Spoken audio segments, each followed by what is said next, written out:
আসসালামু আলাইকুম। আমি জামাল নাসের, সবাইকে স্বাগতম। আমরা আজকের ক্লাসে দেখব হচ্ছে ব্যাকগ্রাউন্ড নলেজ, অর্থাৎ এখানে যে পোর্শনগুলো রয়েছে ব্যাকগ্রাউন্ডের চারপাশে, প্রত্যেকটি ব্যাকগ্রাউন্ড কিওয়ার্ডের দ্বারা কি বোঝাচ্ছে তাই হচ্ছে আমরা আজকে অ্যানালাইসিস করব। আমরা গত ক্লাসগুলোর মাধ্যমে ডেটা ভিজুয়ালাইজেশন, ডেটা এক্সপোর্ট করা সকল কিছুই শিখেছি, কিন্তু বাই ডিফল্ট বলুন বা কোনোভাবে যদি আপনার সেটিংয়ে সমস্যা হয় ভয়েস ভিউয়ার ইউজ করতে গিয়ে, তখন এই সেটিংটা সম্পর্কে আপনি যদি ডিপ নলেজে না থাকে তাহলে কিন্তু আপনি এটাকে মোকাবেলা করা কঠিন হবে। এই জন্য অবশ্যই আমাদের ব্যাকগ্রাউন্ড নলেজ সম্পর্কে জানতে হবে। প্রথমে হচ্ছে ফাইল অপশনটিকে দেখব। ফাইলে দেখব হচ্ছে, আমরা ফাইলে গিয়ে দেখব হচ্ছে প্রথম অপশনটি হচ্ছে ক্রিয়েটে যখন আমরা ক্লিক করব আমরা দেখতে পাবো ক্রিয়েট ম্যাপ, অর্থাৎ আমরা যখন একটি ম্যাপ তৈরি করব তখন হচ্ছে ক্রিয়েট ম্যাপে হচ্ছে আমরা ক্লিক করব। তারপর পরবর্তী ধাপটা আমরা দেখেছি। পরবর্তীতে আমরা দেখব হচ্ছে ওপেন দ্বারা এখানে বোঝানো হচ্ছে আপনি যদি আগে কোনো ভিজুয়ালাইজেশন যদি ডাউনলোড করে থাকেন তাহলে ওপেনে গিয়ে হচ্ছে আপনি কিন্তু পেয়ে যাবেন। তা আশা করি বুঝতে পেরেছেন। তারপর হচ্ছে সেভ, অর্থাৎ এই ভিজুয়ালাইজেশনটাকে যদি আমি সেভ করতে চাই তাহলে এই সেভ অপশনে গিয়ে আমি হচ্ছে ভিজুয়ালাইজেশনটা সেভ করতে পারবো। শেয়ার, আপনি যদি কারো কাছে যদি এই ভিজুয়ালাইজেশনটাকে শেয়ার করতে চান তাহলে শেয়ার অপশনে ক্লিক করলে হবে। এরপরে হচ্ছে স্ক্রিনশট হচ্ছে যদি আপনি এই যে ভিজুয়ালাইজেশনটা এটাকে যদি স্ক্রিনশট আকারে হচ্ছে নিতে চান তাহলেও কিন্তু আপনি নিতে পারবেন। আমরা দেখি স্ক্রিনশট ক্লিক করলে আপনি কোন ফাইলে হচ্ছে এটাকে সেভ করতে চাচ্ছেন এটা জানতে চাচ্ছে, আপনি কিন্তু খুব ইজিলি হচ্ছে স্ক্রিনশটও নিতে পারেন।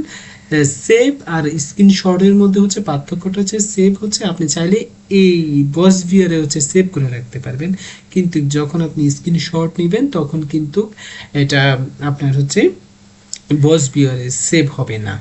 আর যদি ফার্স্ট ভিউয়ার সম্পর্কে আপনি কোনো ইনফরমেশন জানতে চান তাহলে হচ্ছে ম্যানুয়াল বা অ্যাবাউট ফার্স্ট ভিউয়ার সম্পর্কে জেনে নিতে পারবেন। আমরা দেখব হচ্ছে ফাইল সম্পর্কে।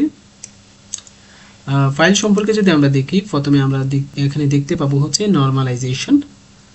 আমরা শুধুমাত্র গুরুত্বপূর্ণ ওয়ার্ডগুলো সম্পর্কে এখানে জানার চেষ্টা করব এবং তাদের ফাংশনগুলো সম্পর্কে জানার চেষ্টা করব। এখানে নরমালাইজেশনে আমরা মেথডসে অ্যাসোসিয়েশন আমরা রাখবো সবসময়।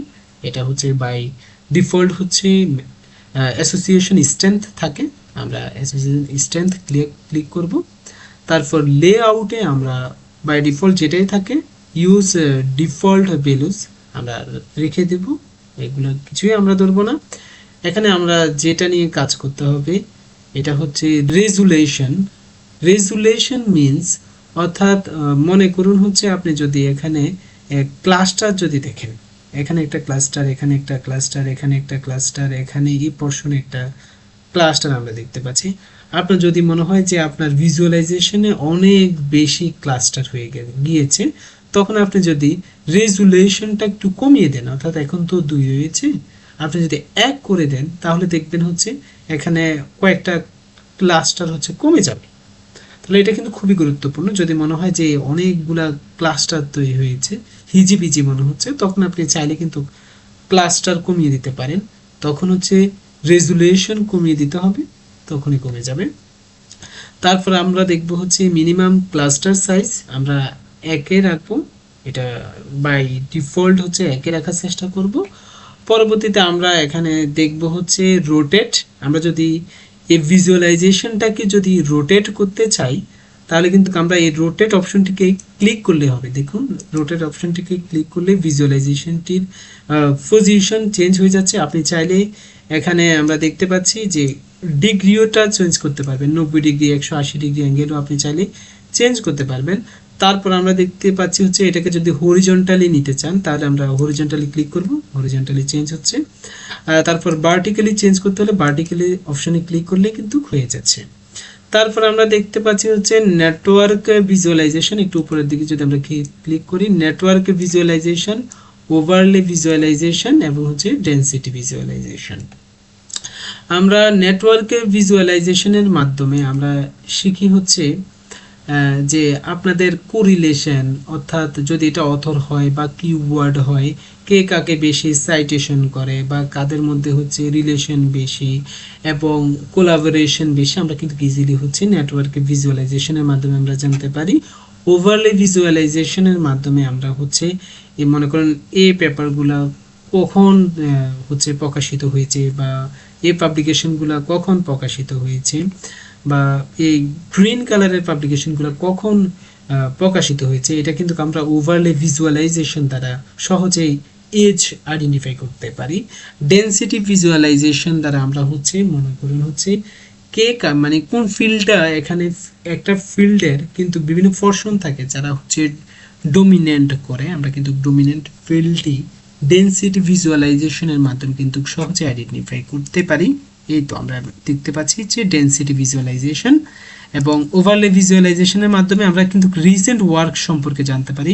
আমরা দেখতে পাচ্ছি এখানে যে ইউলু পোরশনটা দ্বারা বোঝাচ্ছে হচ্ছে, আমি আবার দেখাই দিচ্ছি, এই ইউলু পোরশনটা দ্বারা কিন্তু বোঝানো হচ্ছে এটা রিসেন্ট কাজ হচ্ছে এবং হচ্ছে যে আমরা ব্রাউন কালারটা দেখতে পাচ্ছি, এই ব্রাউন কালার দ্বারা কিন্তু এখানে নির্দেশ করছে এটা হচ্ছে খুবই পুরাতন কাজ। আর হচ্ছে মিডল এজের কাজগুলো হচ্ছে আপনার এই ব্লু কালারের পোরশনগুলো আমরা কিন্তু সহজে আইডেন্টিফাই করতে পারি। আমরা ইরেজার দিয়ে এগুলো মুছে দিচ্ছি। তারপর আমরা দেখব হচ্ছে যদি লেফট রাইট সাইডে আমরা একটু খেয়াল করি, এখানে হচ্ছে ভিজুয়ালাইজেশন সম্পর্কে আমরা জানার চেষ্টা করব, দেন হচ্ছে লেভেল সম্পর্কে জানার চেষ্টা করব এবং হচ্ছে কালার সম্পর্কে জানার চেষ্টা করব এবং হচ্ছে সাইজ ভেরিয়েশন সম্পর্কে জানার চেষ্টা করব, ফন্ট সম্পর্কে জানার চেষ্টা করব। তো আসুন আমরা যে ভিজুয়ালাইজেশন, আপনি যদি মনে করেন এই ভিজুয়ালাইজেশনটাকে আরো ছোট করতে চান বা বড় করতে চান, তাহলে কিন্তু আপনাকে এই ভিজুয়ালাইজেশনের স্কেল, এই স্কেল ক্লিক করতে হবে। এই দেখুন স্কেলের পরিমাপ রয়েছে, আপনি যদি স্কেলটা ধরে টান দিয়ে যদি কমিয়ে দেন তাহলে কিন্তু ভিজুয়ালাইজেশনটা কমে যাবে। দেখুন, আবার এই ভিজুয়ালাইজেশনটাকে যদি বাড়াতে চান তাহলে কিন্তু সামনের দিকে নিয়ে যেতে হবে, সামনের দিকে নিয়ে গেলে ভিজুয়ালাইজেশনটা ভালো হবে। এবং ওয়ার্ডসে হচ্ছে আপনি ডকুমেন্টসে রাখবেন বাই ডিফল্ট। তারপর হচ্ছে আপনি লেভেলে কি করবেন, সাইজ ভেরিয়েশন। এখানে সাইজ ভেরিয়েশন দ্বারা কি বোঝাচ্ছে আমরা যদি একটু দেখি, ছোট বড় করি, এখানে ওয়াইটের উপর ডিপেন্ড করে, অর্থাৎ কারা এখানে কোন অথররা এখানে ডমিনেট করছে বা কোন কিওয়ার্ডটা হচ্ছে এখানে ডমিনেট করছে, ওটার ওয়াইট অনুযায়ী কিন্তু এখানে এটা দেখাবে। অর্থাৎ এখানে তো এই অথর হচ্ছে এখানে সবচেয়ে বেশি ডমিনেট করছে। আমরা যদি এই সাইজ ভেরিয়েশনটা বাড়াই তাহলে দেখবো হচ্ছে এই অথরটা হচ্ছে আরো বেশি লার্জ আকৃতির হবে, অর্থাৎ হচ্ছে আমরা ডমিনেট কে করছে একটা ফিল্ডে আমরা সহজে আইডেন্টিফাই করতে পারি। আমরা এটা কমিয়ে দিব। তারপর আমরা যদি হচ্ছে এই যে দেখতে পাচ্ছি সার্কুলার পোরশন বা নোড, এই নোডগুলোকে যদি বা কিওয়ার্ড বা অথরগুলোকে যদি আমরা সার্কুলার ভাবে রাখতে চাই তাহলে হচ্ছে সার্কেলে ক্লিক করব। আর যদি বলুন হচ্ছে না এটা একটা রেক্ট্যাঙ্গুলার শেপ তৈরি করতে চাই তাহলে হচ্ছে আমরা ফ্রেমে ক্লিক করব।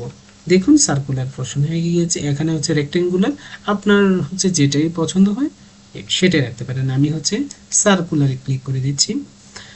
পরবর্তীতে হচ্ছে ম্যাক্সিমাম লেন্থ, এটা আপনারা বাই ডিফল্ট 13 রাখবেন। ফন্ট চাইলে আপনারা কিন্তু চেঞ্জ করতে পারবেন, যেমন হচ্ছে অথরের ফন্টগুলো রয়েছে এগুলো চাইলে আপনারা চেঞ্জ করতে পারেন। আমরা ওপেন সানসে হচ্ছে রাখার চেষ্টা করব।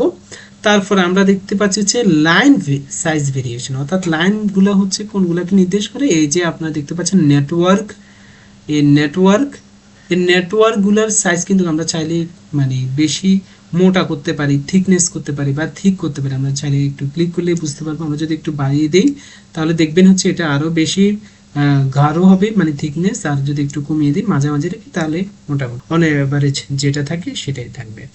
তারপর যদি মনে করেন হচ্ছে এই যে এখানে আমরা দেখতে পাচ্ছি এখানের কালার, বিভিন্ন কালারের হচ্ছে নোড, নেটওয়ার্ক, কানেক্টর থাকে। আমরা চাইলে কিন্তু এই কালারগুলো কিন্তু হচ্ছে মুছে দিতে পারি। আমরা যদি এই কালার লাইনস অপশনে ক্লিক করি তাহলে এই নেটওয়ার্কগুলোর কালার কিন্তু চলে যাবে, সবগুলা সাদা হয়ে যাবে, হোয়াইট। আমরা উঠাই যদি দিই দেখেন তখন কিন্তু প্রত্যেকটা নেটওয়ার্ক কিন্তু হোয়াইট হয়ে গেল। আমরা এটাকে কালার লাইনে রাখবো। তারপর এখানে আমরা দেখতে পাচ্ছি যে নেটওয়ার্কগুলো এগুলো কিন্তু হচ্ছে সার্কুলার শেপ বা হচ্ছে একটু বর্তুলাকৃতির, আমরা চাইলে কিন্তু হচ্ছে এই কার্ভ যদি ক্লিক করে দিই তাহলে দেখবেন হচ্ছে এখানে কিন্তু সবগুলো হচ্ছে একদম স্ট্রেট ফরওয়ার্ড হয়ে যাবে। আপনার যেটা পছন্দ ওইটা রাখতে পারেন, আমরা এটা রাখবো না, এটাকে ক্লিক করে দিচ্ছি। তারপর হচ্ছে কালার থেকে শুরু করে বিভিন্ন বিষয় থাকবে। তো আমরা হচ্ছে এভাবেই হচ্ছে পুরো ব্যাকগ্রাউন্ডটাকে চাইলে নিয়ন্ত্রণ করতে পারি। যদি আমরা ব্যাকগ্রাউন্ড সম্পর্কে অর্থাৎ ব্যাকগ্রাউন্ড সেটিং সম্পর্কে খুব ভালো ধারণা থাকে তাহলে বাই ডিফল্ট যদি কোনো সেটিংয়ের সমস্যা হয় তাহলে কিন্তু আমরা ইজিলি এটাকে আইডেন্টিফাই করতে পারবো যে কোথায় সমস্যাটা হচ্ছে। এই জন্য ব্যাকগ্রাউন্ড নলেজ সম্পর্কে থাকা খুবই গুরুত্বপূর্ণ। এবং আপনি যদি বস ভিউয়ার সম্পর্কে বা বস ভিউয়ার নিয়ে হচ্ছে স্কিলফুল এবং হচ্ছে যদি বলি যে আপনি এক্সপার্ট হতে চান তাহলে কিন্তু অবশ্যই ব্যাকগ্রাউন্ড নলেজ সম্পর্কে আপনার জানা থাকতে হবে। আশা করি সবাই অনেক কিছু শিখতে পেরেছেন এই ব্যাকগ্রাউন্ড নলেজ থেকে। আসসালামু আলাইকুম।